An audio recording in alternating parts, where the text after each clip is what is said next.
On est en présence d'un scientifique, pour ceux qui ne le sauraient pas, qui a quand même fait sa spécialisation en chimie nucléaire et en physique nucléaire chez les Curie. Donc, ça veut dire à Paris, quoi, à l'Institut du Radium et au laboratoire qui à l'époque était dirigé par Frédéric Joliot-Curie. Et il faut donc savoir que c'est cette compétence qui va le distinguer de tous ceux qui avant lui ont travaillé dans la recherche en histoire. À l'époque où Cheikh Anta Diop est encore un adolescent, vous avez à disposition des ouvrages de X auteurs importants, notamment dans la communauté noire, qui au XIXe siècle et au début du XXe ont écrit sur l'origine africaine noire de la civilisation égyptienne. Par exemple, on va relever qu'une personnalité majeure, comme Dubois, William Edward Begard Dubois, W.E.B. Dubois, en anglais, W.E.B. Du Bois, bon, qui était né en 1868, donc après l'abolition de l'esclavage là-bas, mais il avait déjà vu ce qu'il convenait de faire, il avait déjà dégagé les axes de recherche prioritaires, et ça dès les années 30. À ce moment-là, je veux dire, Cheikh, c'est un enfant.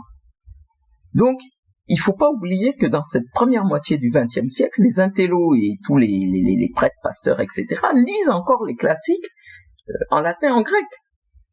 Et donc, la situation est très différente de ce qui va advenir à partir, en gros, de la guerre. Où le prestige va glisser en Occident. Il est important de comprendre que dans ce temps-là d'après-guerre, en parallèle de ce déclin des humanités classiques, donc de l'accès direct au texte, le bouleversement, disons, qui va se profiler, c'est la décolonisation. Et pour nous, pour les Noirs, en tout cas, 1945, c'est le congrès de Manchester, c'est le congrès panafricain de Manchester, et diaspora et continent sont réunis avec, pour le continent, les Jomo Kenyatta, les Nkrumah, etc. Et le mot d'ordre, c'est décolonisation. Bien vrai qu'on fabrique même pas peut-être un pistolet même à eau, mais en tout cas, le mot d'ordre, c'est décolonisation. Et pourtant, en décorum du Congrès, on n'a que 3 drapeaux de pays indépendants. C'est Haïti, c'est l'Éthiopie et puis le Libéria. Voilà, continent et diaspora ont un agenda clair. Il n'y a pas de confusion. Et ça, c'est une nouvelle donne majeure.